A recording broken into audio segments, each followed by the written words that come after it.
భారత సాయుధ దళాలు ఆపరేషన్ సింధూర్ను ప్రారంభించిన తర్వాత భారతదేశం S-400 ఎయిర్ డిఫెన్స్ మిసైల్ సిస్టమ్ను యాక్టివేట్ చేసింది.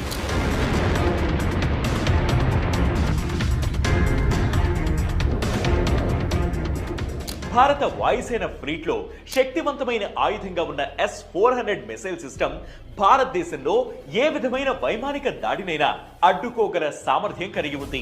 ఈ S-400 Triumph anti missile system ఒక గేమ్ చేంజర్ అవుతుందనడంలో ఎలాంటి సందేహం లేదు. పాకిస్తాన్ ఒకవేళ వైమానిక దాడి చేసినట్లయితే దాన్ని ఎదుర్కొనేందుకు ఈ అత్యాధునికమైనటువంటి S-400 యాంటీ మిసైల్ సిస్టమ్ ఉపయోగపడుతుంది. S-400 మిసైల్ సిస్టమ్ రేంజ్ 40 నుంచి 400 కిలోమీటర్ల వరకు ఉంటుంది.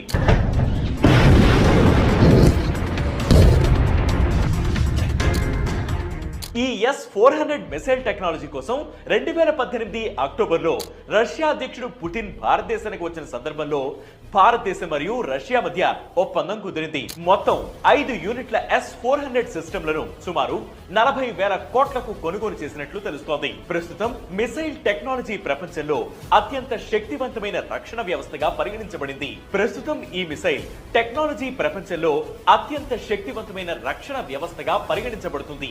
S-400 అంటే ఏంటి? S-400 missile system multi target capability కలిగి ఉంది. ఒకేసారి 80 లక్ష్యాలను ట్రాక్ చేయడంతో పాటు 36 టార్గెట్లపై ఒకేసారి దాడి చేయగలదు. దీని రేంజ్ 400 కిలోమీటర్ల వరకు ఉంటుంది.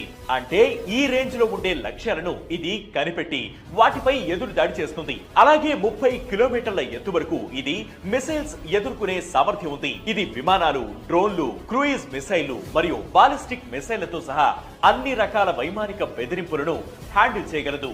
ఈ వ్యవస్థతో శత్రువుల యుద్ధ విమానాలు, డ్రోన్లు, క్రూయిజ్ మిసైళ్లు, బాలిస్టిక్ మిసైళ్లను గాల్లోనే ధ్వంసం చేసే వీలు ఉంటుంది. S-400 మిసైల్ సిస్టమ్ ఇజ్రాయెల్లోని ఐరన్ డోమ్ లను పోలి ఉంటుంది. ఇది అధునాతన ఫేజ్డ్ అరే రాడార్ ను కలిగి ఉంది.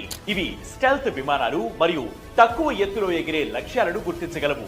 యుద్ధం వంటి పరిస్థితుల్లో ఇది గగనతలం నుంచి వచ్చే దాడులను ఎదుర్కొనేందుకు సర్వం సిద్ధంగా ఉంటుంది. ప్రస్తుతం S-400 Triumph anti missile system Delhi, Pakistan వైపు ఉన్న పశ్చిమ సరిహద్దు ప్రాంతాల్లోనూ అలాగే చైనా వైపు ఉన్న తూర్పు సరిహద్దు ప్రాంతాల్లో అమర్చినట్లు సమాచారం ఉంది. అలాగే దేశ భద్రత దృష్ట్యా వీటిని ఎక్కడ స్థాపించారో గోప్యంగా ఉంచుతారు.